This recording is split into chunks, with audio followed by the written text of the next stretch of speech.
On the quiet morning of April the 2nd, 1988, the heavy metallic click of a deadbolt echoes through the second-story window of a residence in Kansas City, Missouri. A terrified young man, wearing nothing but a heavy leather dog collar around his neck, shatters the glass pane and leaps onto the sloping roof below. He scrambles down the asphalt shingles, tearing his bare skin on the rough surface, and sprints toward a neighboring porch. Frantic and gasping for air, he pounds on the wooden door, pleading for sanctuary from a domestic nightmare the neighborhood knows nothing about. When patrol officers arrive at the seemingly ordinary two-story home at 4315 Charlotte Street, they find an empty house with a meticulously manicured lawn and locked doors. The respected homeowner, a well-known local merchant named Bob Berdella, is nowhere to be found. The officers stand on the quiet sidewalk, unaware they are about to uncover one of the most grotesque residential archives in Midwest history. In the mid-1980s, the Westport Entertainment District of Kansas City stood as a vibrant intersection of bohemian artistry and blue-collar grit. High-pressure sodium streetlights cast an amber glow over cracked brick sidewalks, illuminating a neighborhood known for its eclectic flea markets, crowded antique shops, and bustling evening venues. Among the rows of historic homes with peeling paint and sagging porches, 4315 Charlotte Street presented a stark picture of pristine domestic order. The two-story frame house featured a tidy yard, neatly trimmed hedges, and an imposing wooden front door that shielded the interior from any curious eyes. The homeowner was Bob Berdella, a familiar and visible fixture in the local business community. He operated a sprawling novelty booth named Bob Bizarre Bazaar, selling oddities, obscure antiques, and strange collectibles to tourists and locals alike. To his neighbors, Berdella projected the manufactured image of a consummate civic leader and a pillar of communal stability. He hosted frequent backyard cookouts, organized community meetings, and patrolled the quiet streets as an official neighborhood watch captain. Behind the thick lenses of his glasses and his unassuming demeanor, he wore the mask of a generous benefactor tailored to disarm the vulnerable transients navigating the Westport streets. The young men drawn to the vibrant Westport area often sought refuge from the crushing economic realities of the decade. Men like Jerry Howell, Robert Sheldon, and Mark Wallace were ordinary citizens in their early 20s, trying to secure steady employment or establish a firm foothold in an unforgiving job market. They frequented the local diners and crowded flea markets, looking for a friendly hand-up or an honest day of manual labor. These men carried simple dreams of financial stability, harboring quiet hopes of saving enough money to start families or rent their own apartments away from the transient boarding houses. However, their shifting addresses, occasional reliance on the generosity of strangers, and lack of deep societal roots left them exposed to hidden exploitation. Society often overlooked these struggling individuals, viewing their sudden relocations or lasses in familial communication as typical behavior for young adults finding their way in the world. They possessed no immediate safety net of wealth or status to sound a massive public alarm if their daily routines abruptly changed. Their deep vulnerability made them the perfect targets for a predator, operating under the guise of an eccentric, helpful local merchant. The community possessed a massive blind spot, unable to recognize the quiet desperation driving these men right to the front door of 4315 Charlotte Street. The social dynamics of Kansas City during this specific era created an environment where the absence of marginalized individuals generated zero institutional friction. Law enforcement agencies operated under rigid protocols that prioritized traditional family units and established homeowners, leaving young, unattached men to fall through massive bureaucratic cracks. When a transient worker stopped showing up at a local bar or failed to return to a temporary room, the official assumption always leaned toward a spontaneous move rather than sinister foul play. Paperwork vanished into deep filing cabinets. and missing person reports involving young men received minimal investigative priority from overburdened detectives. Investigators lacked any centralized computer tracking system for transient populations, making it nearly impossible to connect a string of isolated disappearances across different city, jurisdictions, and social circles. Bob Berdella understood this systemic failure with chilling clarity, recognizing early on that the local police would never deploy search dogs or secure warrants for young men society deemed unreliable. He leveraged his respected status as a cooperative neighborhood watch captain to deflect any passing scrutiny, ensuring that his interactions with law enforcement remained cordial and superficial. The community trusted the man offering odd jobs and a warm meal. Failing to see the calculated snare, he laid for the invisible men of Westport. The invisible trap snapped shut in early July of 1984, shattering the hopeful future of a young man named Jerry Howell. At 19 years old, Howell possessed an earnest desire to build a stable life with his fiancée, seeking whatever temporary work he could find to support their upcoming union. He walked the humid summer streets of Kansas City, an area suffocated by the deafening hum of cicadas and the heavy Midwestern heat. Howell had crossed paths with Bob Berdella at the local bazaar, accepting a fateful invitation to the Charlotte Street residence under the false promise of friendship and a potential source of steady income. The physical distance between the bustling flea market and the quiet residential block spanned mere miles, but it represented a permanent departure from the safety of the public eye. On the afternoon of July the 5th, Howell told his fiancée he planned to visit a friend, leaving their shared apartment with every intention of returning for dinner. He walked up the concrete steps of 4315 Charlotte Street, a house standing just 30 feet back from the public sidewalk where neighbors walked their dogs. The heavy wooden door swung open to welcome him inside, and the deadbolt locked behind him with a definitive heavy metallic strike. Jerry Howell never walked out of that house again, becoming the first captive of a living nightmare. Once inside the dim, cluttered interior of the residence, the grand facade of the generous merchant dissolved in an instant. Berdella initiated a calculated silent assault, utilizing heavy chemical sedatives to incapacitate his guest before Howell could register the sudden danger or call out for help. The vibrant, hopeful young man found himself stripped of his physical autonomy, confined to the second-floor spaces that the neighborhood watch captain had reinforced for total control, while the respected homeowner documented his unimaginable acts behind drawn curtains. The outside world moved on in complete ignorance. Howell vanished from his usual Westport haunts, leaving his fiancée waiting in terror by a silent telephone in their empty apartment. When frantic loved ones finally contacted the Kansas City Police Department a few days later, they collided with a rigid wall of institutional apathy. Desk officers documented the missing 19-year-old, but immediately focused on his young age and lack of a permanent salaried career.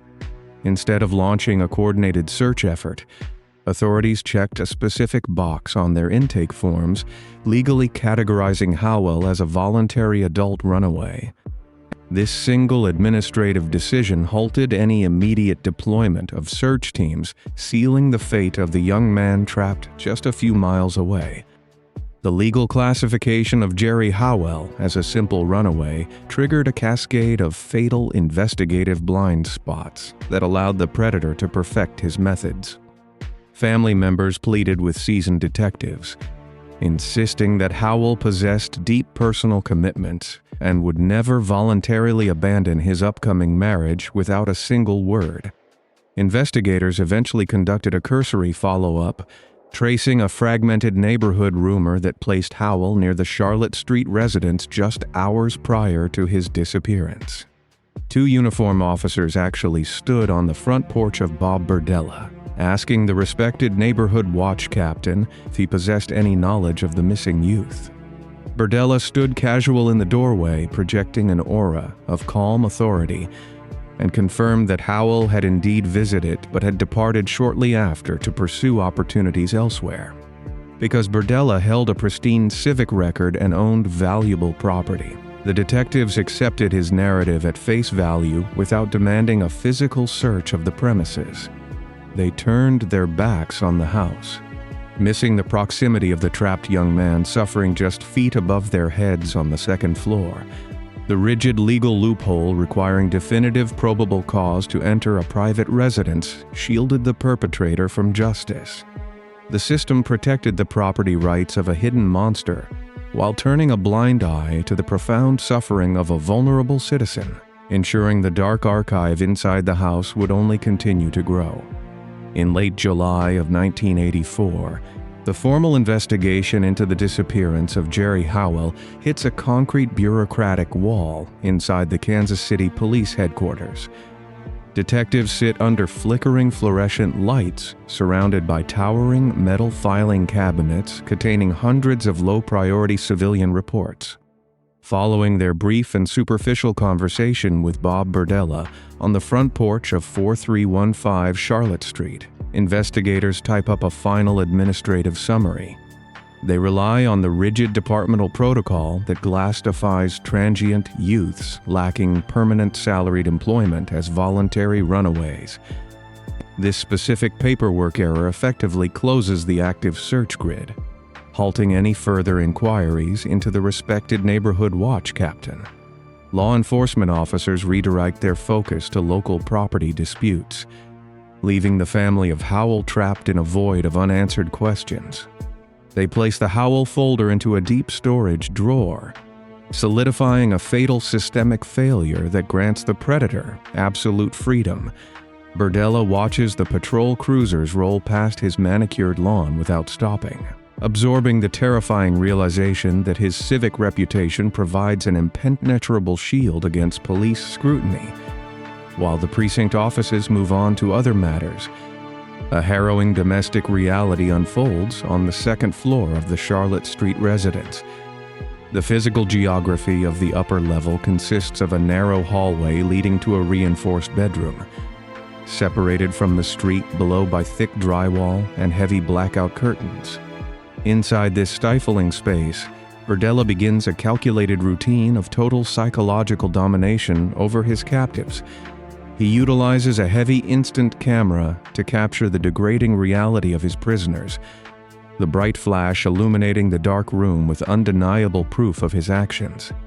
Beside the camera sits a lined paper logbook where the respected merchant records clinical day-by-day entries detailing the specific methods he uses to break the hope of the young men. He notes their reactions to various chemical sedatives, treating human suffering as a bizarre scientific experiment.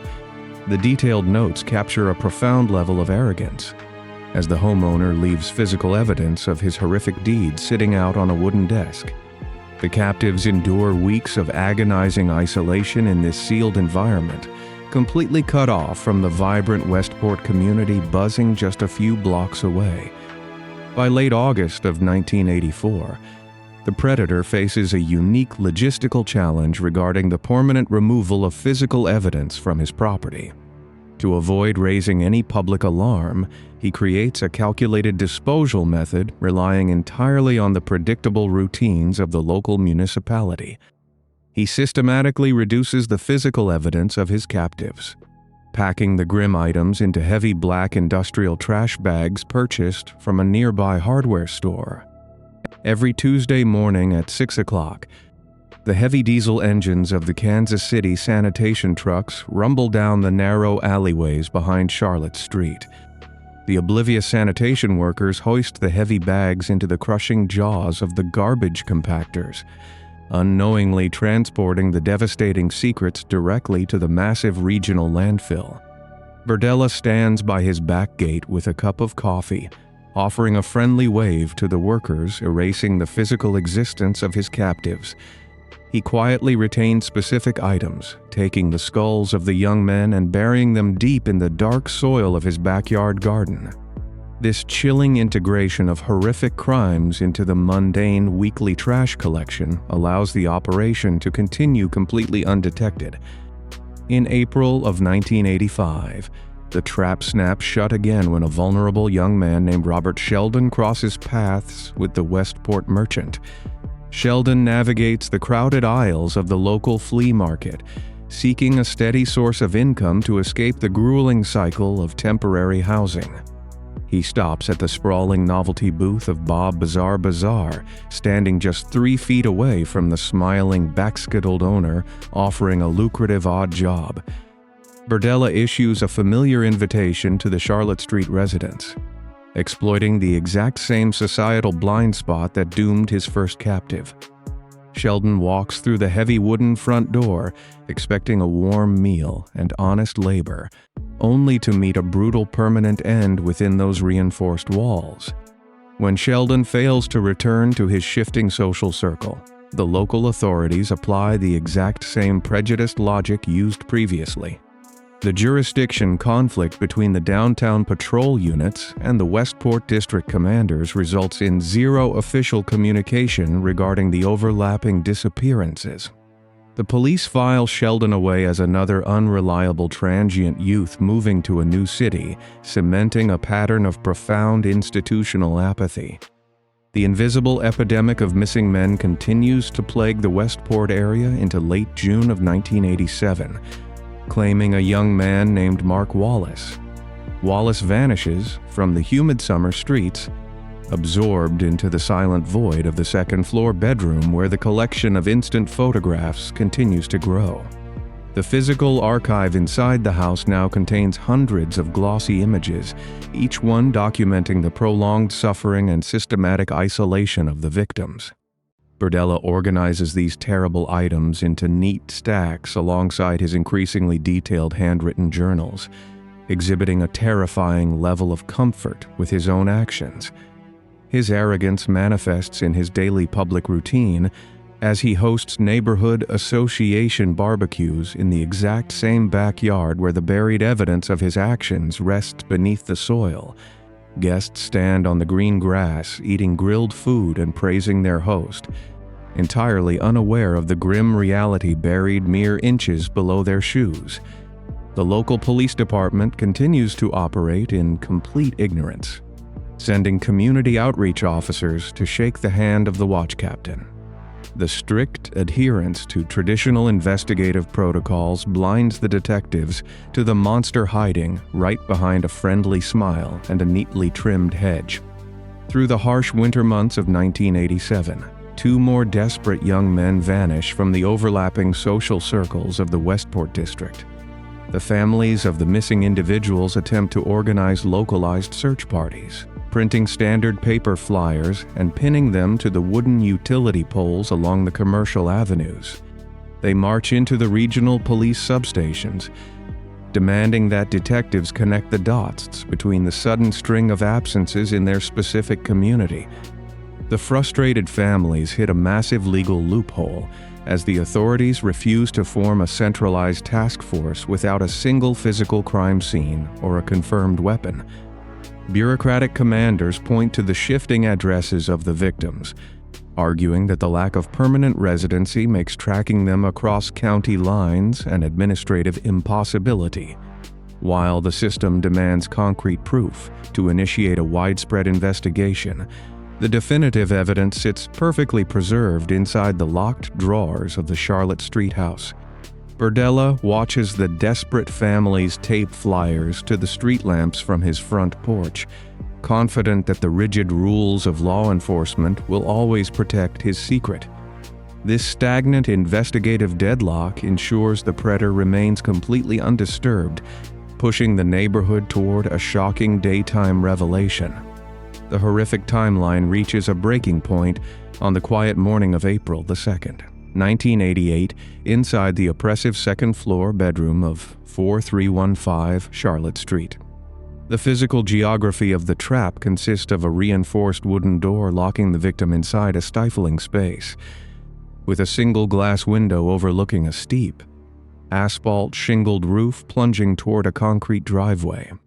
22-year-old Christopher Bryson endures 5 agonizing days of psychological torment and chemical sedation before recognizing a fleeting, Window of opportunity while his captor momentarily leaves the residence.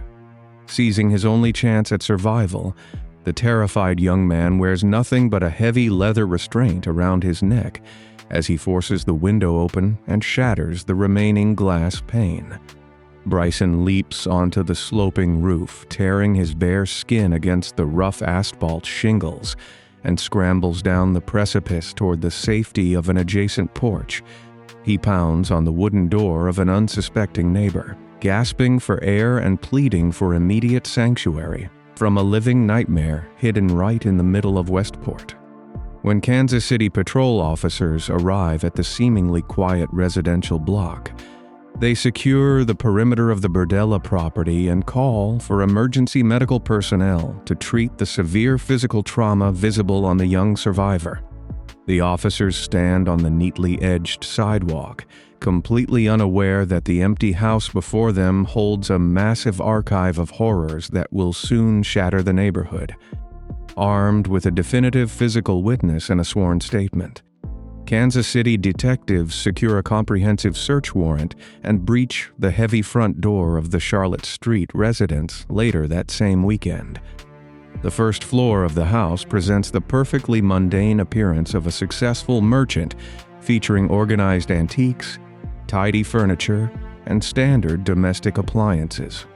As investigators ascend the narrow wooden staircase to the second floor, the atmosphere shifts dramatically, revealing a heavy metallic padlock securing the primary bedroom door. Breaking through the barrier, the law enforcement team discovers an environment meticulously designed for total psychological and physical control over human beings. Crime scene technicians open a locked wooden desk drawer in the corner of the room, uncovering a hidden stash of over 200 instant photographs arranged in chronological order.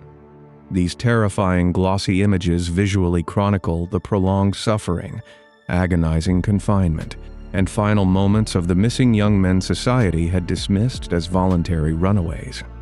Alongside the massive photographic archive, detectives find a thick, handwritten paper logbook containing clinical daily entries detailing the specific chemical dosages and cruel methods used to break the captives.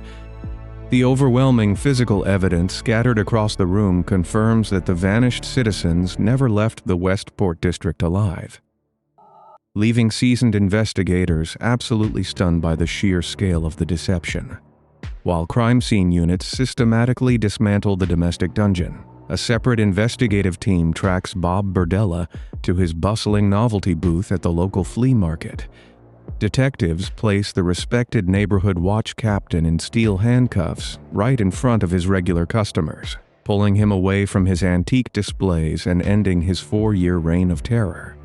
Back at the police headquarters, the suspect sits in a concrete interrogation room, projecting an aura of supreme arrogance while refusing to acknowledge the gravity of the overwhelming evidence found in his home. Local news stations broadcast the shocking arrest across the Midwestern airwaves, sending an immediate shockwave of absolute disbelief through the vibrant arts community and the neighborhood associations. Neighbors gather on the concrete sidewalks outside the yellow police tape stretching across Charlotte Street, staring in horror at the manicured lawn where they once attended community barbecues.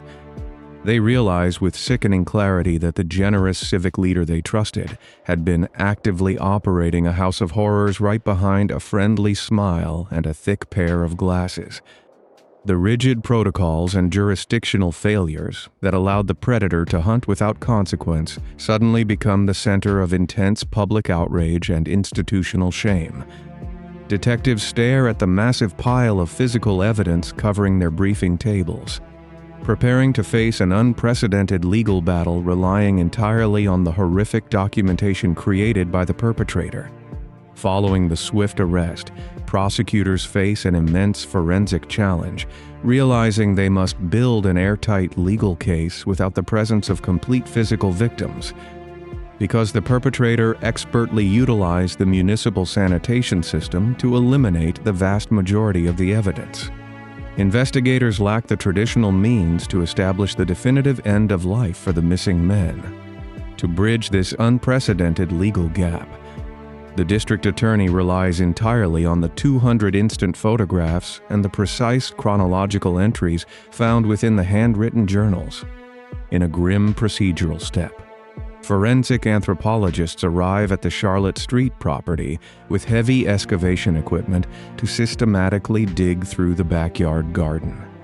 Beneath the dark soil, mere inches away from the patio where the suspect hosted neighborhood gatherings, technicians uncover the buried skulls of the young men kept as mobber trophies. These devastating physical findings provide the necessary corroboration to link the clinical logbook entries directly to the specific missing persons reports buried in police filing cabinets. The combination of the horrific visual archive and the excavated evidence forms an insurmountable legal wall, leaving the defense attorneys with zero viable avenues to dispute the facts. The system finally forces the arrogant merchant to face the inescapable reality of his actions, stripping away his civic facade and exposing him to the full crushing weight of the justice system. In December of 1988, the looming threat of capital punishment forces Bob Berdella to abandon his defiant posture and accept a comprehensive plea agreement.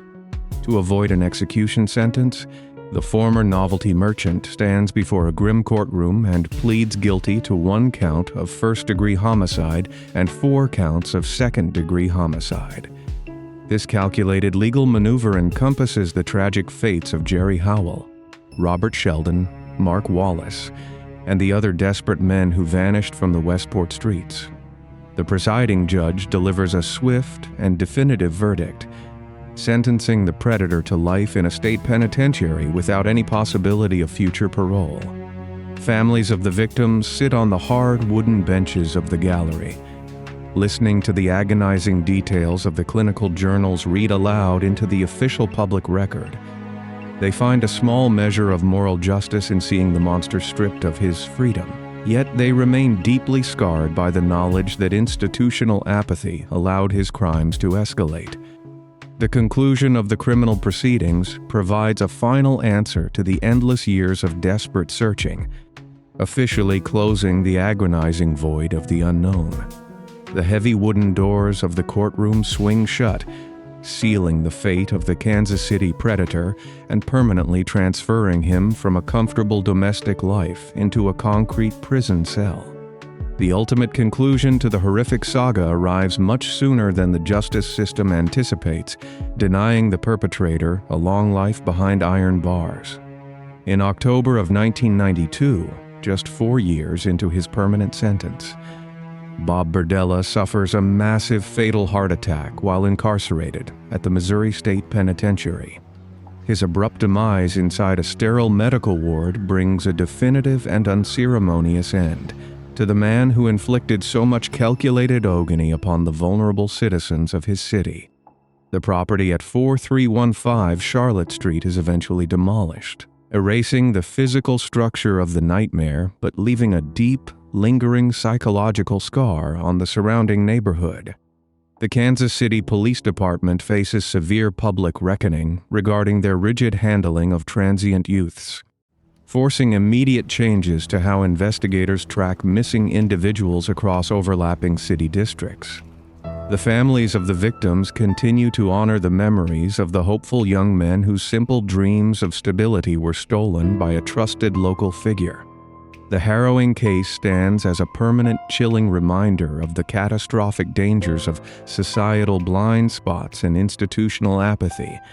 It forever alters the collective innocence of the Midwestern community, leaving behind the terrifying lesson that the most dangerous monsters often hide directly behind the mask of a perfectly good neighbor.